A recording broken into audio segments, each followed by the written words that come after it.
Welcome back to Crafting a Meaningful Life. Every single day when I get up, I ask myself that question. What will be what will my life be about today that will allow me to craft that kind of life that I want to live, that I want to look back on and say, that was a pretty good life. Not like this bobblehead doll that just is a reactionary to the things that are hit at me, but that I'm making conscious decisions every day, every step forward.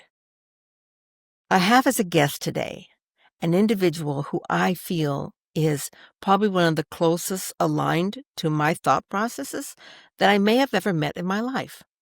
And even though we have 682 mutual connections on LinkedIn, we've never actually met each other until this morning, about 10 minutes ago, as we jumped on. So let's start the exploratory process with my guest today. Welcome, Jeff Burningham, to the podcast. Mary, it's so good to be with you. Every time we're with another human soul, it's the most sacred ground we can be on. So I feel your heart. It's great to be with you. Good to meet you. So just so my listeners know a little bit about you and kind of your background, uh, we don't want to spend the entire podcast listing all of your accomplishments. Are you okay with that? I don't even want to talk about those at all. Let's But just push those to the side. just get a little bit. You obviously are from Utah and you've lived here. You've done a lot. You were educated here. You went and you served a Mormon mission. Where did you serve? Charlotte, North Carolina. I love Charlotte. It's one of my favorite Yeah. cities. Yeah, Up in it's beautiful. Asheville, I go there as often as I yeah. can. Oh, yeah. I served in Asheville. It was a wonderful experience. Yeah. Oh, Beautiful so place. Beautiful beautiful. people. Yeah. Yep, absolutely. And then you went on to found several companies and then, of course, become an initial investor in many companies that, as I read through the list, I'm like, oh, he was there for Spotify. Oh, he was there for Podium. Oh, I see. He was there for Gab. I mean, the list goes on and on of people that you supported in their entrepreneurial journey. Yeah. And it's brought you to a point, as I look at you now, you're still kind of a young pup. I'm 48. I'm a grandpa, Mary. Yeah, I'm a grandpa. that's 24 Thank- years younger than me, but that's okay. You're still just a young pup.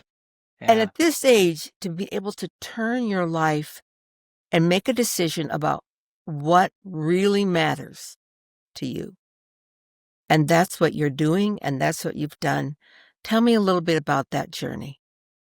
Yeah, I grew up in Spokane, Washington, but So you didn't grow up here. Okay. Yeah, I grew up in Spokane, but came here, met my wife at BYU. We actually met at the MTC, the Missionary Training Center.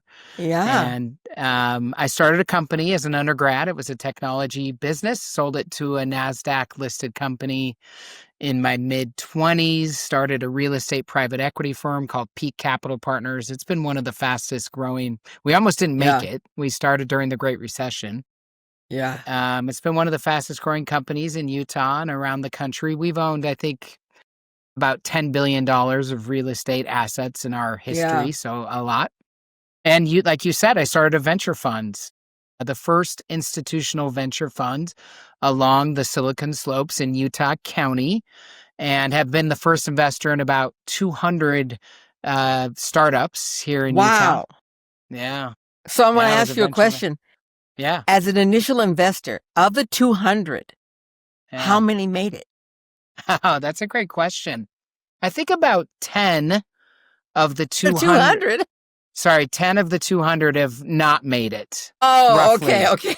So about 5%. Yeah, I've been the first investor. If you just go up I-15, Pura, Podium, Weave, TaxBit, MX, Pattern, Divvy, Nursa, just keep going. So I've invested in most of the up and coming, fast growing companies in Utah. It's been, like you said, I like how you said it. That's how I viewed it. I was just trying to foster the dreams of the entrepreneurs that I backed. Once Peak Capital had been established and I knew that that was going to make it, I got around the table with two of my partners, and for the first time in 3 or 4 years, we had a little extra money, and I said, I know exactly what we should do with this capital. There is an oversupply of good entrepreneurs in Utah and an undersupply of good capital. This is, 15 or so years ago. And so we started investing in startups, and it was the ride of a lifetime. I lost my mind, though, and ran for governor of Utah. It's interesting. I start the I remember book. that, Jeff. I remember when Yeah. you ran for governor. Yeah. Yeah. I start the book. I released a book about 3 weeks ago. It's called The Last Book Written by a Human, Okay, let's Becoming stop right Wise. there. Yeah. That title, when I read the title, I was like, is that not the most profound title you've ever read? I mean, the last book written by a human, and we all know, as opposed to AI. Yeah. Becoming Wise in the Age of AI is the subtitle. And I named it that because I kind of came back to myself after the governor loss. The most critical months of the campaign were March, April, May, and June of 2020. And as you know, Mary, I was running against two very well-known political candidates. I lost that race. And for the first time in my adult life, let's see, I was 43 years old. I had a little bit of time and space. And I often tell I've been an adjunct professor down at BYU teaching thousands of students about entrepreneurship. And I often tell them that with time and space, anything is possible. And so I came back to myself. I started going inside. And I launched this book about humanity and AI. And the reason I titled it The Last Book Written by a Human, I guess, first of all, I wrote every painstaking, heartfelt word of this book. When you get into it, I promise you'll feel it. Uh, Actually, the foreword is written by ChatGPT. That's like the little twist. But besides that, I wrote every word. Secondly, as a 43 and now 48-year-old person on this earth with so much division and hate and pain in the world, and then with AI coming onto the scene, what would I want to read to get a feeling of like, what is happening here? What is going on? Who am I really? What is reality? And so this is the book that I would want to stumble onto if I were in that position. I'd want to read the last book written by a human to kind of Right? get my bearings, to understand where we are and where we could go in this age of machines. The thesis of the book in one sentence is just, as our machines become more and more intelligent, we as humans must become more wise. When I read that statement, I thought that is so profound because it is impossible the train has left the station. Yeah. There's no turning it back. You'll hear people say, especially in my generation, well, we just need to stop it. Yeah, there is no stopping it. Yeah, it And can't be so stopped now.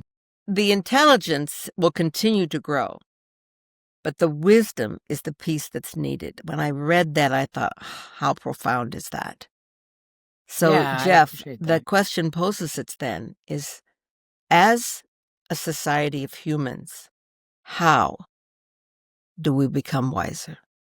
Yeah, let me share two thoughts with that. Number one, I posit in the book that AI is a cosmic mirror to humanity. It's simply a reflection of us. Now, a reflection can be a scary or a good thing, but it simply takes all of human data and how we interact with it, and reflects back to us who we are. And we get to look at that reflection as humans and then decide if we want to double or triple or quadruple down on what I call in the book this old game of division, fear, and hate that we've been playing, or if we want to change the reflection that we see. See, I think that is the cosmic, quote unquote, or divine purpose of why AI is here. So it can be a reflection to us and help us come back to ourselves. So that's one. Number two, I talk about in the book how I climb my little mountain of success. And Mary, you know this climb well. It's a climb of constant doing. It's a I do. climb of external validation. It's a climb of looking outside of ourselves for what really matters. Yeah. And I talk about climbing my little mountain And what I say in the book is that when I got to the top, there was nothing but a cold, howling wind. Only void, I said. More void on top of that. And so where do you go when you're at the top, when you've checked all the boxes, when you think you've done everything that you're supposed to do? You should have all the answers, everything should be worked out, but it's still not. There's only one place to go, and it's the place we need to go as humans, and it's the place we most fear and resist going, which is inside of ourselves. See, everything that we're looking for, everything that we are, is inside of us. And so if we can return to our being, pick up the pieces as you walk back down the mountain of a little bit of a tattered life, not because you did anything wrong, but just because of the pace of doing that you were on, we can come back to ourselves and return to what I believe is much more foundational than all the division, hate, and fear that we see in our world. It's this divine unity that is at the heart of existence. And it's only in coming back to ourselves individually that we can help that spread through all of humanity. So where do we need to go to become wise? Right inside. It's with us all the time. It's so close to us, in fact, that we overlook it. We overshoot it. We miss the mark so often. That's where we need to return to. I love that. Because your word for you call it divine unity. The listeners on my podcast know that I call this oneness, not sameness. Yeah. I want us to be as unique as we possibly can, and that's what makes it beautiful. But oneness and divine unity, they are the same. We are looking for the same goal. And even though you and I live very different lives, and that's okay. I don't need you to work my life, and I don't need to work your life. But as long as we're heading the same direction, this concept that you put out of we're human beings, not human doings. I love that, because when I think about, for example, I'm going to wax a little religious here. Well, and not religious. I think it's more spirituality than it is necessarily one religion or another. And that is that when asked of the Supreme Being, what is your name? He responded back, I am. I am. I am that I am.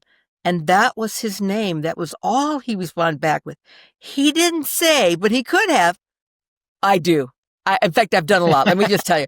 I started with creation on this planet, and then I did this, and then I put this into somebody's brain, and then they got to do this. And I mean, you should see all the fishes in the sea that I created. I mean, he did not tell us one thing about all the things he's done or she's done.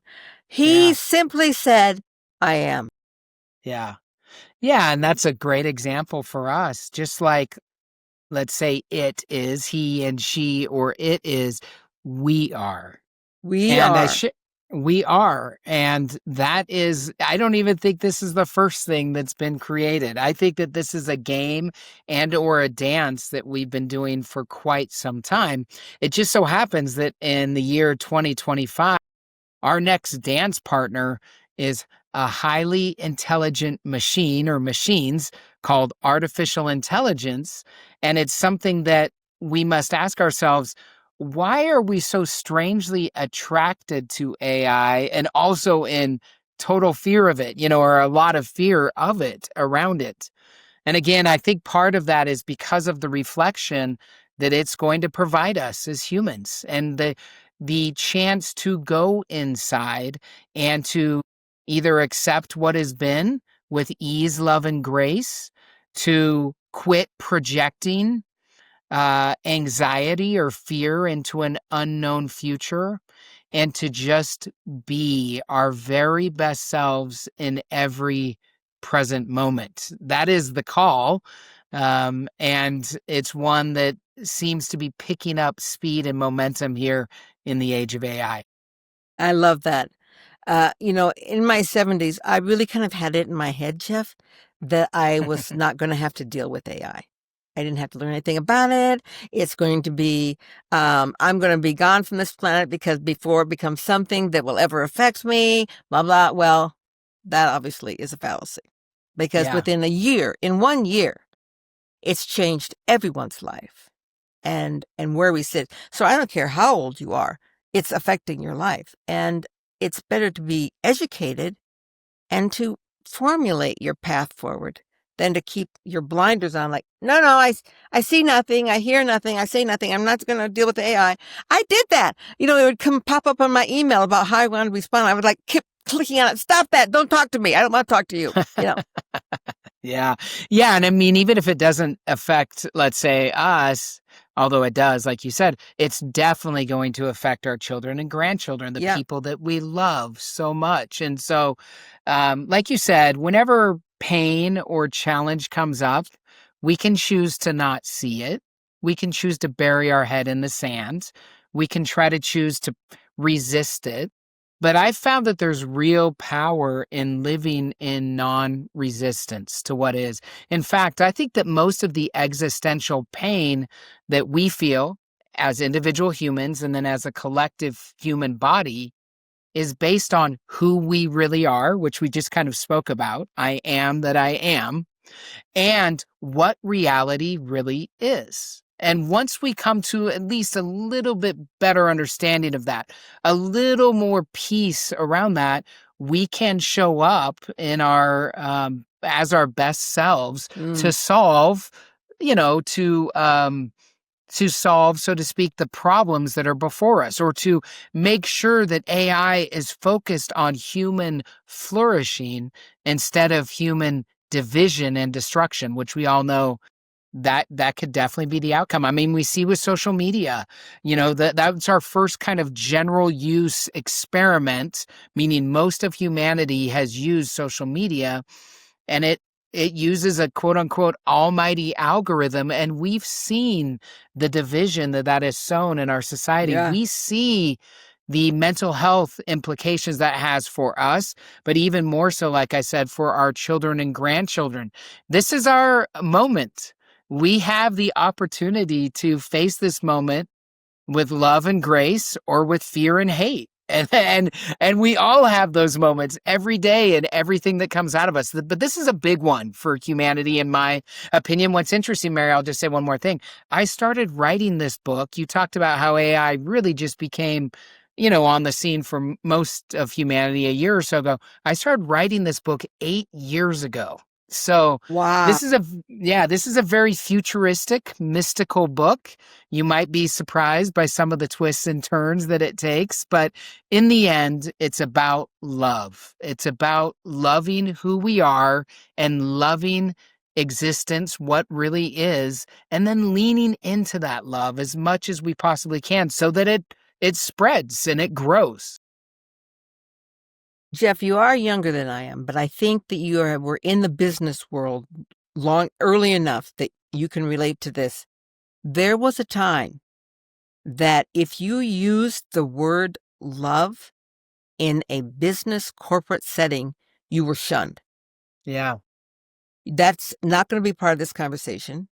And when I would be invited to speak at corporations, they would say, now we're not going to talk about that love thing. Like, what do you want me to call it? Want me to call it something different? I certainly can. I can call it something different.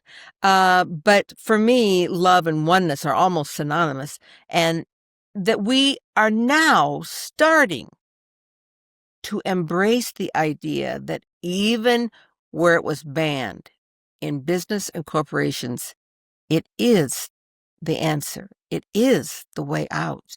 How do you see that working now? Yeah, I love that. There's a chapter in my book called Love is the Answer. Yeah. And that is the answer to, 99% of the experiences, the challenges, the heartache that we have, every experience. Love is almost always the right answer. Now, again, that's hard work. It's easier to put our heads in the sand. It's easier to judge, to criticize. to throw stones. But love is almost always the answer. Unfortunately, it comes to us often through pain. And so what do I see in the near future for humanity? I mean, we're recording this the week after Charlie Kirk's tragic assassination. And I was speaking within 100 feet to at the Governor Herbert Institute at UVU, to the governor, to hundreds of students about my book, about AI, just a week before. Yeah. So it's often easier to respond with hate, but love is the answer. And that requires a lot of internal work.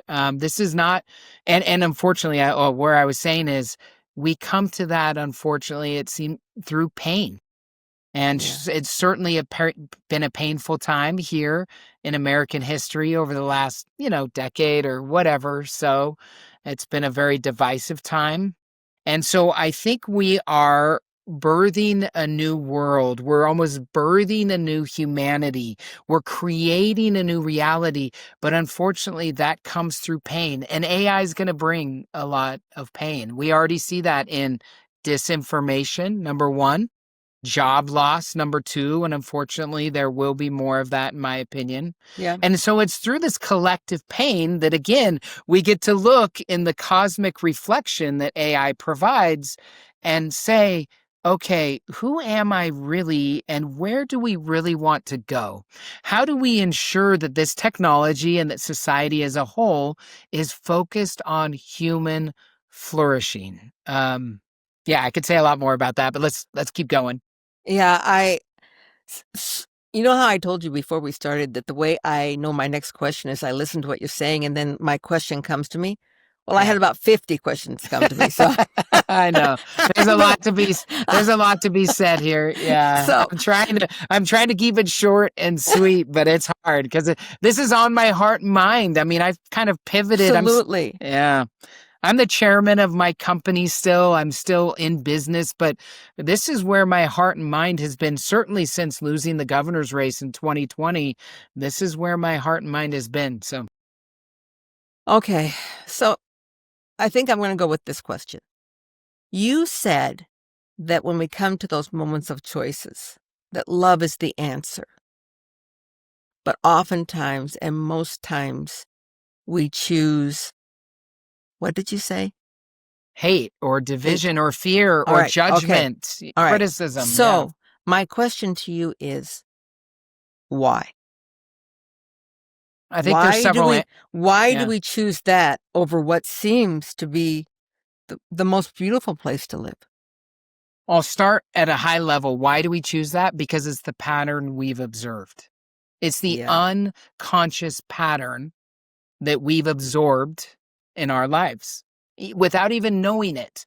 There is so much in the air that we breathe, whether it's in our family system, whether it's in our faith tradition system, whether it's in our economic system, that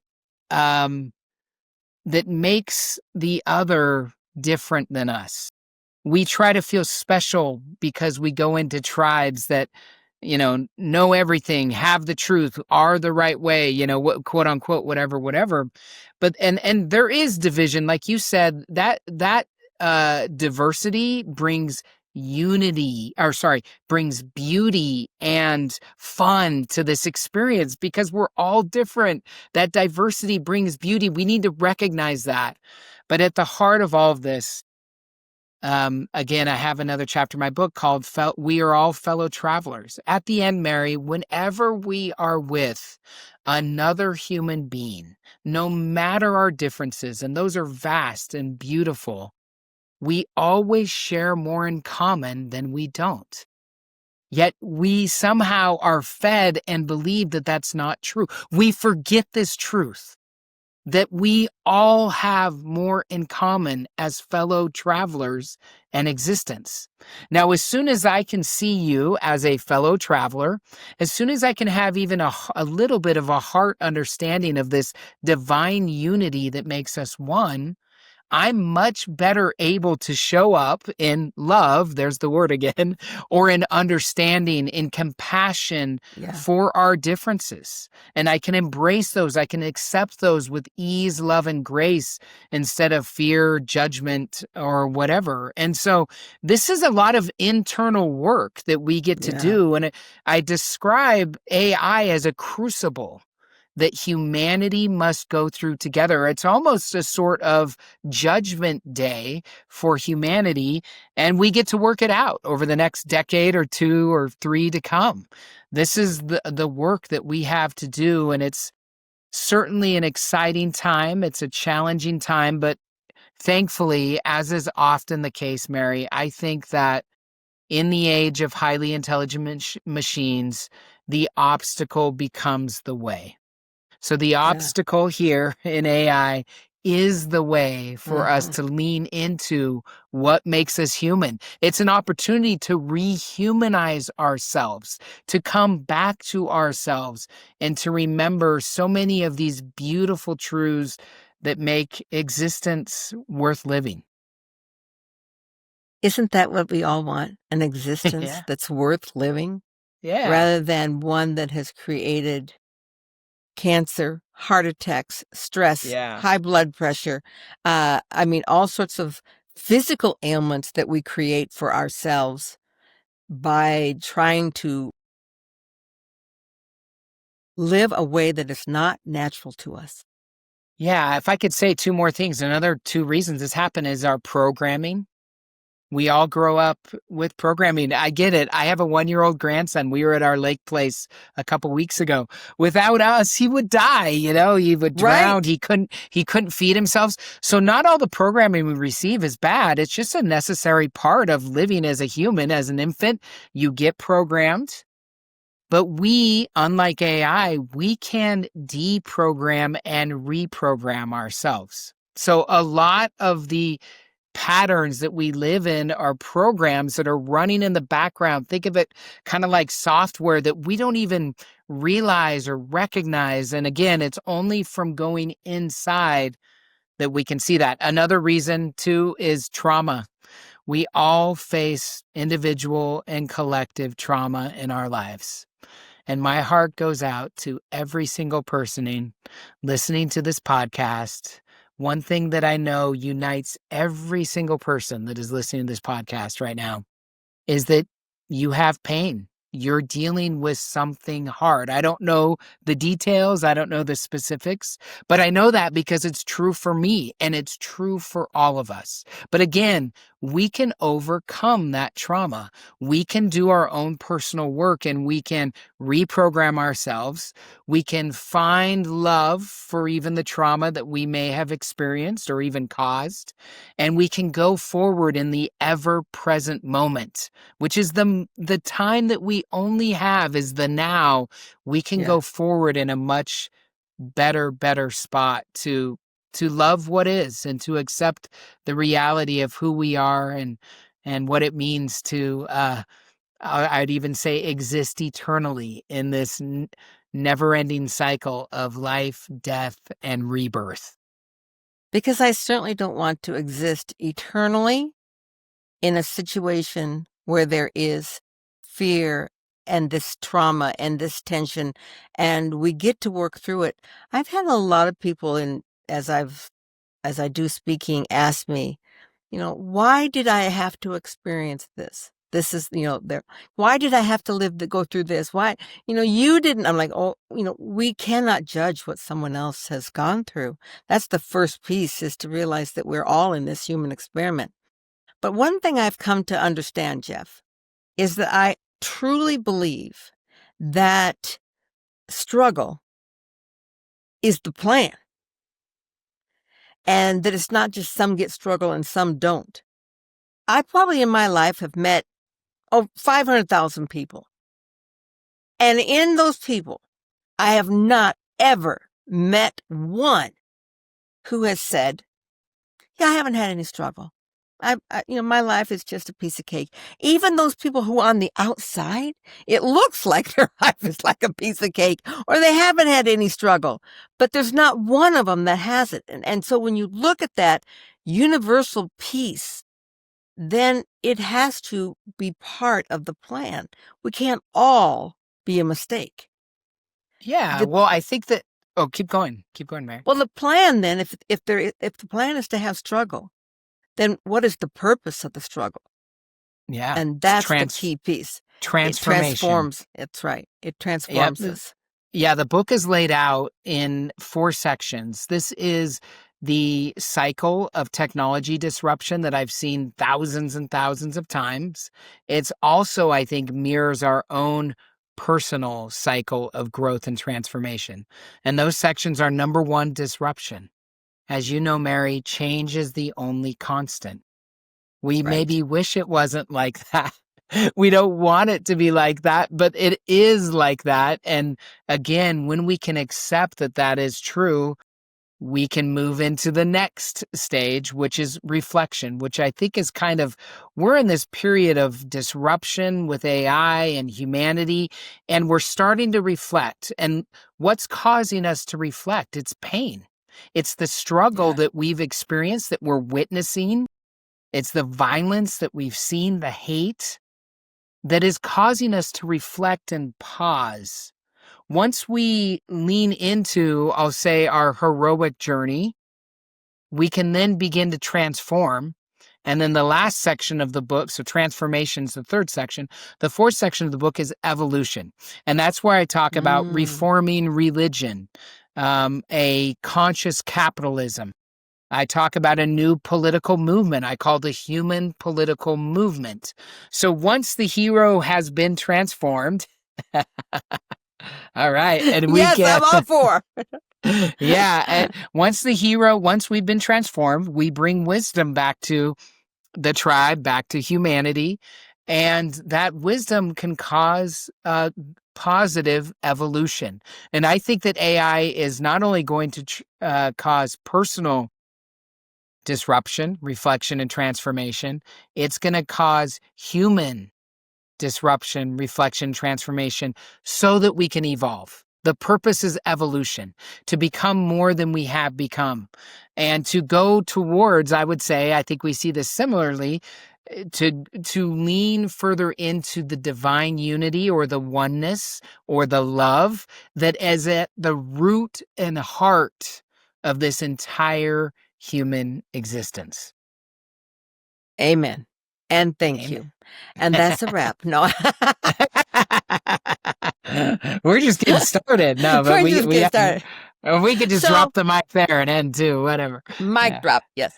So as I'm thinking about this AI, and is it possible, and I probably am not a person to answer this, that's why I'm asking you, is it possible to, I'm not quite sure the word that I want here, to train AI to make decisions or give information based on universal truths that we might all accept, as opposed to whatever random information it has gleaned? This is a great question. Let me answer it with a caveat. The answer is yes. And that's kind of why I wrote this book and released it in the end of August 2025, is that we need to train AI to focus on human flourishing.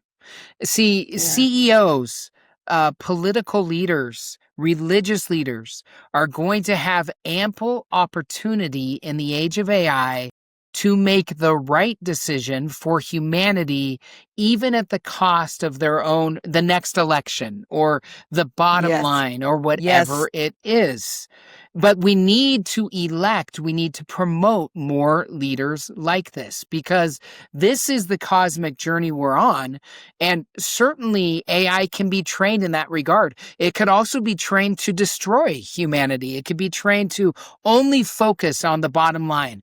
And when we only focus on the bottom line, too many people are hurt. So the answer is yes. Now, here's the caveat, which Mary, you may or, may not understand. Here is the extra scary or interesting thing about AI that is different than anything else that we have created as humans. I mean, as long as humans have existed on the earth, we have created tools, technology, Yep. you could say, Yep. to make life easier. AI is the latest technology that we've made.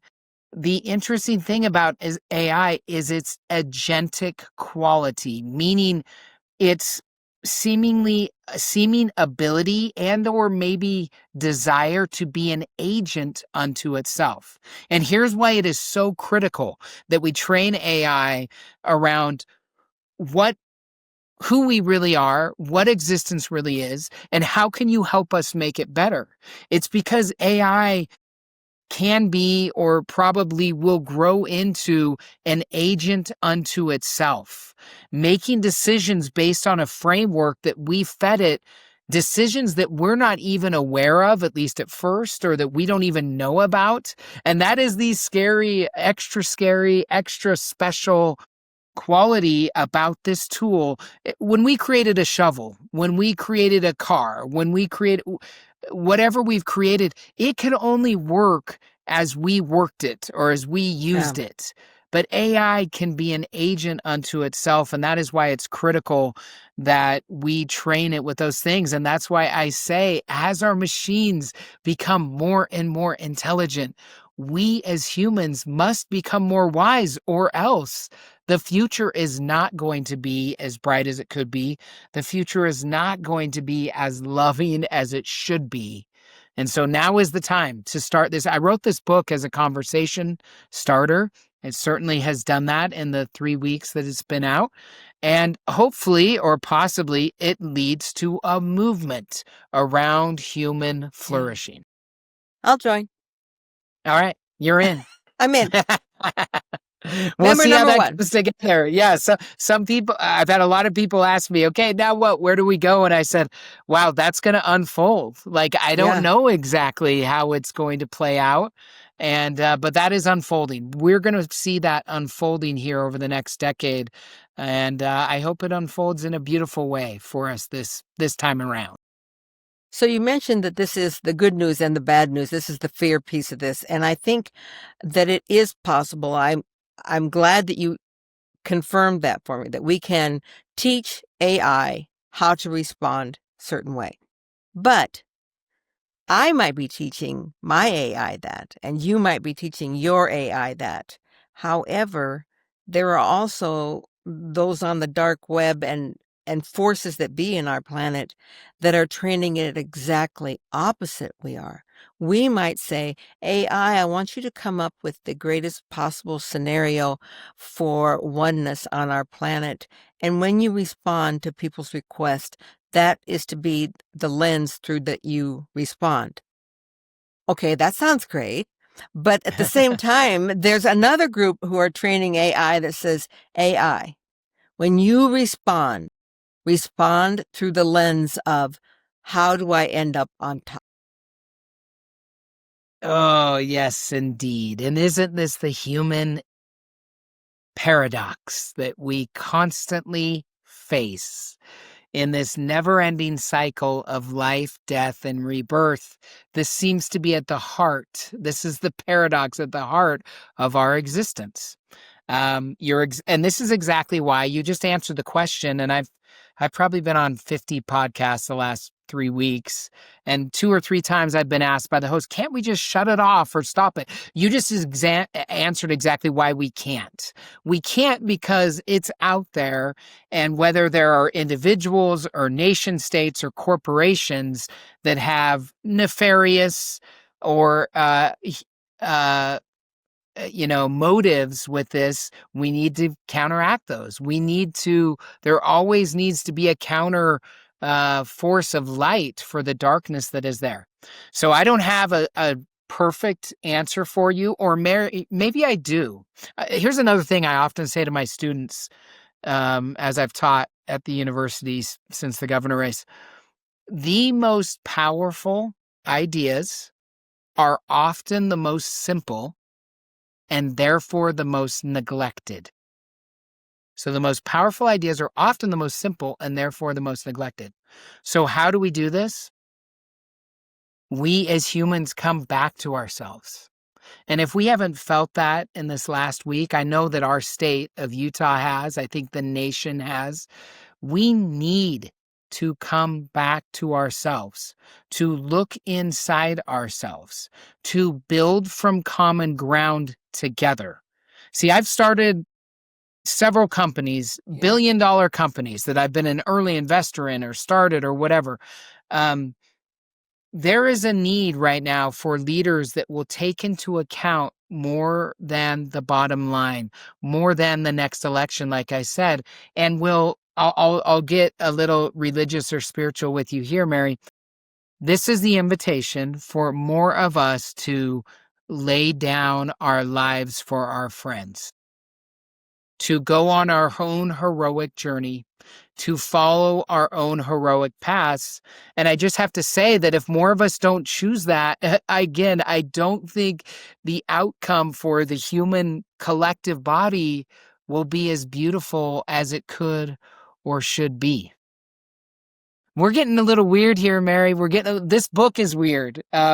This book explores like all the deep, weird things about life and about existence and about culture and civilization and where we are headed. I think the time is now. The time is now for us to step into our collective heroic journey together, to accept who we really are, what really is, and to move forward as unified and as a beautiful way as we possibly can. I love this. I love this whole conversation. I don't want it to end. Well, we can keep going, but so here, let me ask you a question. Can we do that? That's the question. Can we really do that? It's really hard after a week like last week or as we go through can we do it? Let me just say that I don't know, of course. I believe we can. But some things, no matter the outcome, are worth our very best efforts. So whether we can or can't isn't maybe even the right question. The right question is, will we? Will you, the individual listener, whoever reads my book, will you choose to lean into this, lean into love and human flourishing? Or will you use AI for your own selfish purposes, for division and hate? We have to understand that there are large organizations that are incentivized by division and hate. We know that from the media. Like more people look at the ugly things of life. We know that through our political parties. The way to rile up a political party is to point out and accelerate and accentuate the differences. Yeah. But this is an old game that we've been playing, Mary. This is what I talk about in the book. It's an old game, but there's a new game afoot, I believe. You can feel it in the rising generation. Yep. You can feel it in people like you and I who are a little bit more mature but are leaning into this. It's up to us to choose. I don't think the outcome is decided. It's up to us to decide. Like we get to decide the outcome. And I'm certainly fighting for and betting on a renaissance in human consciousness over the next decade. That's what I'm going to devote the rest of my life and career to. And that's what I'm betting on. That's what I believe in. That's what I'm working on. I couldn't agree with you more. I'm of the generation, I'm a baby boomer, that would be the least likely to change their philosophies. We probably are the least likely. We are dyed-in-the-wool capitalists. We are, do you know what I mean? We believe in the great American dream. We believe that, if you work hard, you will achieve everything you've ever wanted. That's the baby boomers. I'm in that generation. And yet I stand as a witness that our life can shift if our focus shifts. When I think about, and this is, studies, of course, with the greatest minds of the world will tell you what are the needs of humans. What do humans seek after above all else? They're always the same thing. Survival. So you've got your water, food, air.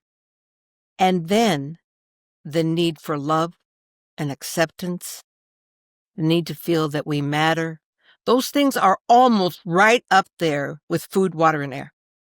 Absolutely. And yet, I think this is where the disillusion happened. There became a pattern where people were taught that the way to achieve those things that were right after your survival, the way that we achieve those is through competition, through distancing. We have been taught that. You want to feel loved? Oh, then you have to have more money. You have to be admired. You have to have fame. When I look at people who I wonder if they are in the same human race that I am, for example, such as sex traffickers. Yeah. Who are stealing young girls to put them into sex trafficking situations. I don't think they are consciously thinking, oh, if I do this, I'm going to feel love. Yeah. But I do think they have been taught that if with this action, I will get money, with this action, I can rise to be better than. And the only way to be better than somebody is for somebody else to be less than. Yeah. Yeah. The equal does not give you what you want. We have been taught this. Being equal with somebody does not give you what you want. So step on them, get more, do this, do that. That awakening, that pattern is not working for us, for any of us. And that if you set that aside and said, well, then what would? If this is not bringing me the joy that I really feel is out there, what would? And then you and I have to be ready to show them this can get you the same joy that you're seeking after in being a drug trafficker by bringing joy and love. Yeah, when you say you and I think that's the call for each one of us. We all have to, I believe that Jesus is the way, that he showed the way that we all must go, which again is this idea of greater love hath no man than this, than to lay his life down for his friends. So there is such evil and or pain, dysfunction in the world. It's time for us to overcome this, to make steps towards this. And I think we are, by the way. I think that's happening. I do too. I do too. And I think that AI hastens that, or could hasten that. I think it can accelerate it it could also obviously accelerate the bad. But this book is an invitation for it to accelerate the good.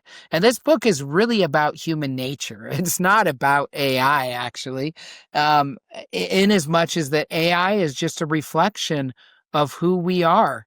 And through that reflection, we can always choose to change.